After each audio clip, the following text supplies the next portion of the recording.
if I'm honest, I was sitting in our planning meeting a couple weeks ago, and we're always talking about like creativity, creativity. And I'm like, God, could we just take a different angle for a minute? And I'm like, what about destruction? Right? And this idea just was very attractive to me. What destruction of what? Just what role does destruction play in creativity? Oh, so still we're still in creativity. We're so still there, but so I you didn't go very far. Yeah. But I want to come at it from a different angle, right? I mean, we're all making things and we're so creative, but let's like blow some stuff up as part of this. Stop being so episode. cute with your creativity. Yes. Let's blow some. Yeah. Let's get the M80s out like when we were kids and blow up a watermelon or whatever we used to. You never. Okay. Maybe No. it's just me. I am friends with watermelon. We know.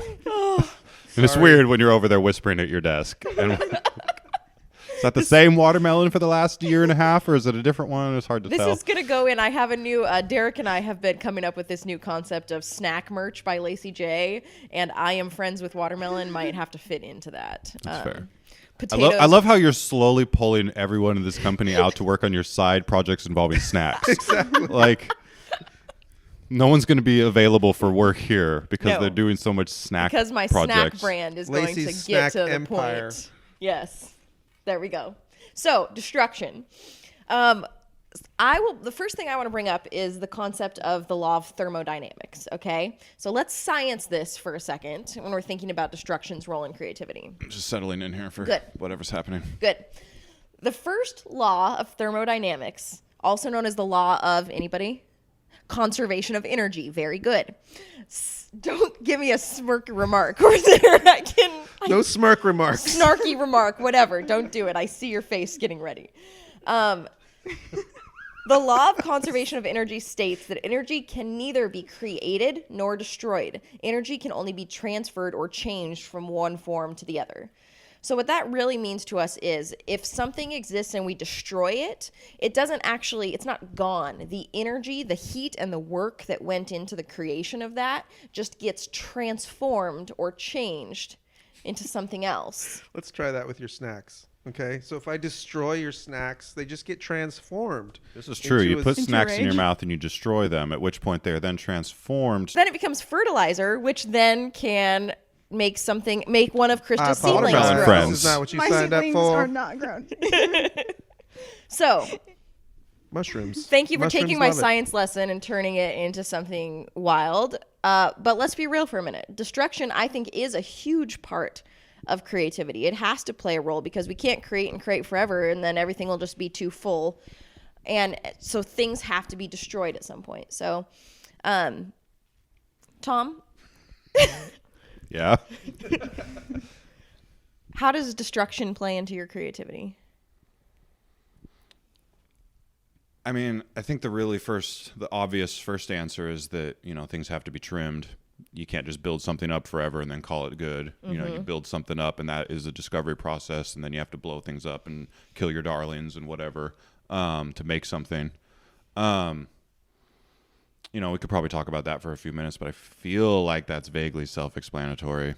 I think you have to destroy your own perceptions a little bit, or your own preconceived notions when you're going to really work on something. I think for myself, when I'm working on something creative, I'll sit down and I'll think, this is what I'm making. Mm-hmm. And I always sit down just naturally as a person with sort of these bumpers up and these parameters and this vision that I have of what it's going to be and how it's going to be and why and blah, blah, blah. But I have to be willing to tear those down as the project kind of takes on its own life and moves around and isn't what you were expecting it to be, or you discover something cool, or you'll never really find the best stuff you're going to find if you're not willing to destroy sort of the barriers that you were unconsciously putting up at the beginning. Mm-hmm. It's destruction of self, I guess, in a way. Yeah, your ego's idea was of what this thing is going to be like when it's completed, letting the idea be able to kind of form into its own thing instead of trying to have these artificial parameters around it that define it in a way that you, at the point of your thinking of it, created, which really is more of a limitation than it is an actual structure sometimes. Yeah, I think if you're not willing to do that and destroy what you're bringing to something, you're going to end up accidentally bringing in too much of what you've seen other people do, because I think that's just kind of human nature. You know, if you sit down to write a fantasy book or make a sci-fi game, like if you're not willing to destroy your own experience of what that means, you're not going to make your thing. What you were about to go. Yeah, I mean, what you make is not going to be perfect in the first try, and sometimes it just doesn't work. And it's really frustrating to pour a bunch of energy and time and resource into something that isn't working. And a lot of times people will just be like, scrap that and then start over. But sometimes I think the process of destroying it with a little bit more intentionality and trying to watch the pieces fly apart, so to speak, blow it up. Sometimes you can learn a little bit when you do that. And I know that sounds maybe a little strange, but as opposed to just avoiding it or starting over from a blank, sometimes you can learn from all that work you just did. And I think walking away from something is not the same as destroying it, right? So I'm going to try to stick with destroy, because there's a lot of times like when you're making something, you can't fit everything that you want into it, so you have to make cuts. That's not necessarily destructive, because they usually come to life in other places. Destroying things, I think, in my mind, has a lot more to do with mindset and mental obstacles to getting you where you need to be. So in my mind, when you were talking to me about this earlier, it came into my mind that the thing that has to be destroyed are the mental obstacles to what that is. And so as you open your mind, which is a good thing, I think sometimes you have to close your mind to other things, and you have to absolutely destroy, blow up, disintegrate, laser beam on the things that will steal your joy or reduce the effectiveness. And you're laughing about my laser beams. I just can't. I just immediately was like, put it in a box and smash it with a hammer. Throw it off a cliff. Well, what if you drown it? Like, well, I thought of a little teeny tiny version of Mark inside his own brain running around with like a flame thrower. Like, this one, gone. Yeah. Yeah. Yeah. That guy's always in there. Little pyro. Comes out a lot when you're driving. Yeah. And we second guess a lot. just in there torching self-control. Self-control is not a thing anymore. Yeah. Verbal filter. Yeah.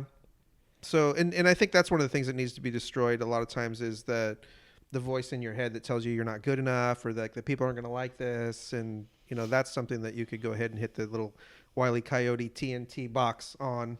Oh, I just love this idea of little mini us's inside of our brains destroying Just things that aren't blowing serving things us. up. That's awesome. And laughing with glee. One thing that I think about destruction is the sense of awe and wonder that it can bring, right? I mean, you ever been driving by something that's on fire, and like you literally cannot help yourself but to pull over, park, get out the car, and join the other 15 people who are watching this thing go up in flames, because the sense of awe and wonder of destruction is just that magnetic. Is it another car? I was going to say, is that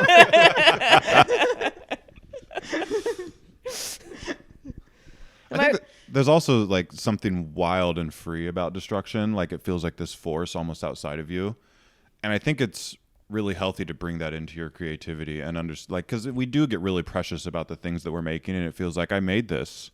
Like, every piece of this is important. And I think we tend to think of destruction, if we're talking about, the actual, taking away of something you've made, as being like this concession that we make, or something that we have to do sometimes because, this part just isn't working, so we're going to destroy it. Like, but I think if we embrace it more, like, like we're, super crazy and punk rock about our creativity, like, and we build things up and we blow them up and we tear them down, and it's just this free, wild, and crazy space. And then we put things back together in different ways. And like, embrace that as being a powerful and potent part of the creative process, and it's fun and not and it's we see it almost as liberating from like the tyranny of having to make the thing you made continue to work. Like, I think turning our perception of destruction from being this thing that we have to do sometimes, and boy is it hard, but gosh, we just have to make it work. Mm-hmm. Like, we have to force ourselves to do it, as opposed to like we just love blowing. Like, it is part of the process, right? It provides this place, this fiery place for us to look at and enjoy, and then get inspired to do something new. When I was a kid, there was a radio station in town. I think it was called Z100, and they had this. Still exists. This thing on there. Does it still exist? Yeah, it still exists. Okay, well, it's like a top 40 poppy type. It's not necessarily that anymore. Listen to that. It was very Casey Kasem. They used to have. They used to have this event where you could call in, and if you won, you got to nuke a song forever, and they would never play it on the station again. Whoa. And there was a huge response to that because of the destruction of the thing that you knew you didn't want to listen to anymore. I think I am really connecting with the idea of, never again. And then the flames, up into the sky. Sorry, Chumbawamba, but this is what's happening. Yeah, the world has voted. Yeah, or something that we do, a habit that we're not going to do anymore, or I think that there's something that comes with learning that involves destruction, but it's in a healthy way, and you can learn from that.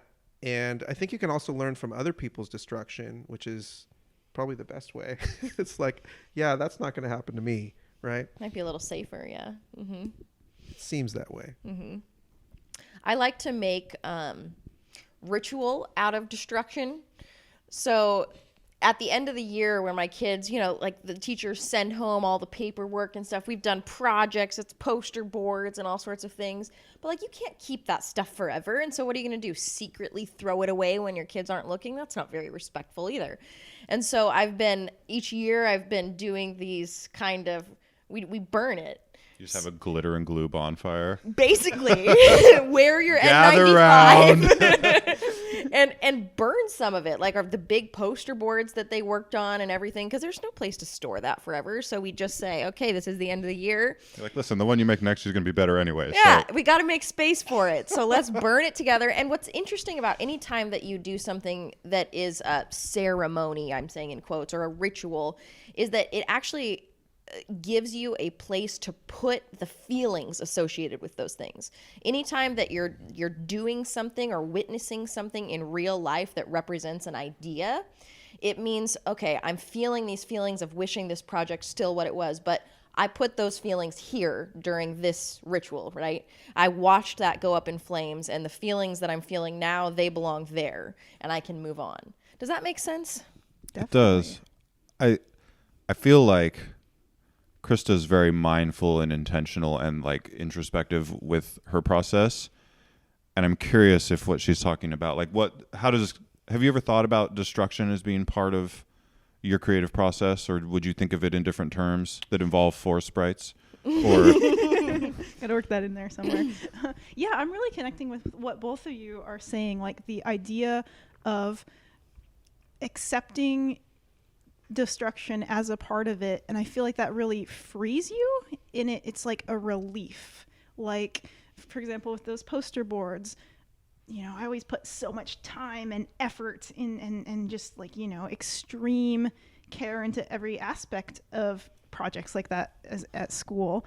And I think perhaps if I had done something like that, like recognizing, okay, this physical object is going to go away, then that kind of frees you to think, okay, what really matters about this? When this physical object is gone, what am I going to take away from that? And so you end up approaching it a little differently, and perhaps, I don't know, that thinking about the things that are going to last in it rather than obsessing over the details. Whatever you destroy, you don't have to carry, at least not in the same way. From a physical and a mental load perspective. I think you can carry something else as a result of the destruction, but you don't have to carry the responsibility for that thing anymore in the same way. You know what it also makes me think of is the Tibetan monks that do the sand mandalas, right? They spend like days together creating this sand art, and at the end, they just wipe it all away. It's a very Buddha board kind of thing. Yes. Yeah. Yeah, I love that actually.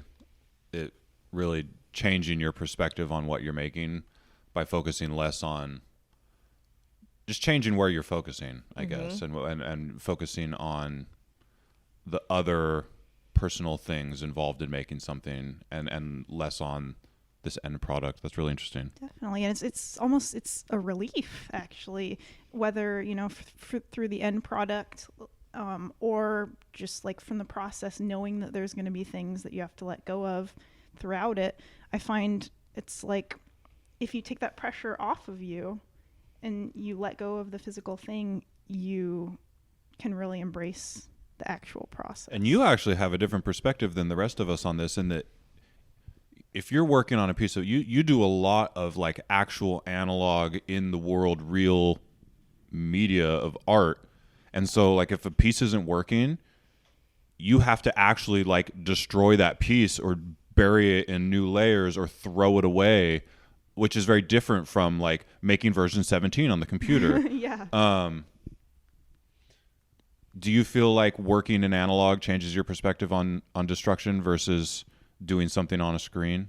That's really fascinating. Yeah, I think it provides limits that make you have to embrace it more. Like in a digital illustration, you can keep working the thing and keep working the thing and keep fiddling and changing it this way, changing it that way. Whereas working on paper, like the paper has a limit. It's a physical thing and it says, okay, I cannot be reworked anymore. It starts to, come apart. And so you have to be aware of those limits more. And I find that is also, it's kind of like one of those freeing limitations. Again, it's like you have to just do something and decide. And then sometimes it doesn't work and then you do have to start over. You prompted a thought with what you guys were just talking about with the sand things. Mandalas. That's what the monks call them. Is we're going to do one of those sand things today. One of them sand things. It's going to be good for us. If we were to destroy everything that we made, what's left is what you have become in the process, right? What you've learned. And I wonder if we all took that perspective, if it would be enough, right? If we didn't have something to show for it other than who we've become in the process. That is an interesting perspective, and I think one that probably should be considered carefully, because most of getting good at something has to do with failing and walking away or destroying or whatever it might be. Accept the things that you've learned and what you've become through those, I don't know, oftentimes hardships or disappointments or whatever. And I wonder if we were all forced or learned, we're forced to learn when we were small to destroy something that we put a lot of love and time and passion into and watch it burn or watch it degrade or disintegrate or whatever destructive thing you have in your mind, which I'm scared. I wonder what that would teach us and how much better we would be if we embraced that more and didn't see it as loss, but we saw it as gain. Mm-hmm. Sounds like another monastic thing that the monks would ask you to work on this thing forever, and then they come in and they're like very good, and then they destroy it, and that's your lesson. That's right. Well, it kind of is like the argument that you and I have sometimes about whether creating something for yourself is enough or whether it has to be shared in order to reach its full potential.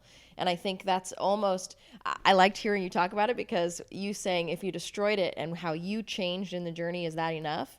That's the way that I keep kind of butting up against you, saying, even if it helps only you, your project that you put your soul into, I think that is enough. You're saying you finally won this argument? I'm low-key saying maybe I finally won. See what this is just Thanks for finally coming around to the right way of thinking, Thank Mark. you for destroying my pride. There is one more angle that I want to take with this before we wrap, which is we've been talking a lot about the idea of us choosing to destroy something, but there's a lot of times in life where destruction happens to us without any... Like corrupt files. Preach. Yes. Don't go there. I mean, That's just too soon. If I'm Mark has left the chat. I mean, horrible things, natural disasters that happen that demolish cities, deaths in your family, like destruction can happen to us. And I think that impacts creativity as well. I mean, anytime you have a community of people who have their infrastructure destroyed, you see how people come together, and the beautiful sense of community that's often built after destruction. So is that not a testament to destruction and its impact on creativity? You should just embrace the fact that it's going to, right? You're either coming out of something or about to head into something terrible. It seems like in life, and it has its ups and downs. But you're right that, I mean, it's going to happen. And so how are you going to respond is kind of what remains after that. That is a really different angle than what we've been talking, Yes. because we've been talking about like destruction within the bubble of your creativity, Yes. as opposed to there's destruction that then inspires, feeds, or otherwise influences, like the outpouring of it is creativity, Yes. which is really interesting. Yeah. You see it a lot when someone passes away. They feel very Yes. inspired to either honor that person's life, or I'm going to live my life this way, or I'm going to write this thing or make this thing. I think we should probably nourish and cultivate more of that. Well, I think, at least in stories, a story really begins when something changes, when the status quo has been disrupted in some way. And if your story is this creative endeavor, it is usually going to be a change to some sort of status quo, or the desire for one, that is the catalyst for the creativity in the first place. So in a lot of ways, destruction may be the source of a lot of, or most creativity, if we stretch the meaning of destruction or how we're perceiving it. Yeah, because it seems like in order for something to be destroyed, it has to exist, and it has to be, and it has to be built, right? And so when you destroy something and you take that structure away, things have to be rebuilt, right? I mean, a tsunami hits a city and it's destroyed. So all the infrastructure and everything that people leaned on and used during their life is gone, and it has to be rebuilt in some way. However, it can be reimagined as it's being rebuilt. But the energy, the structure that existed has to be put back together, and people have to be inspired to do that because there's a lack now because of what's been destroyed. Are you also talking about like our own projects or our own selves as being this proverbial city that was destroyed by some act of God? Absolutely. Or am I just doing think that about on my own? divorce. Think about a death in the family. Like, these are structures as well that are built between people. And when that is gone, you have to do something with that energy. It's grief, and that grief has to display some way, or else it just poisons you. I don't know if that was the answer to your question, but it felt right to say. You're saying a lot of things that it feels like Yeah. feel right for you to be saying right now. Yeah, you could relocate that city to a non-coastal space, or you could build it differently. I don't know if it has to be rebuilt. I think there has to be a response, and maybe you build something different, or there is an opportunity there. I would definitely agree, and I think that some folks, or maybe all of us, don't always take advantage of those opportunities as they come. But it's definitely worth thinking about carefully. How can we make ourselves and others better through these things that happen? And sometimes it's intentional and sometimes it's not. And, I think that's worth thinking about. I think better is a good word, and an interesting way to tie together what you're talking about and what we talked about earlier. When you're working on a project and you're within the bounds of that project, you have to destroy within it to make it better. And I think oftentimes in life and in the world, things get locked in the way that we're talking about. Don't let that happen in your project, where this is kind of the way that it is. And when something comes along to destroy it, there's an opportunity now to build something better. Yes. So that's true in your projects, but it's also true in life.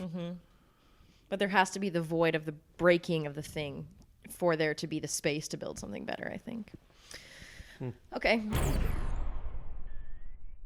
I'm Good. happy, which Are means you? everybody is We're happy. happy. Lacey's happy.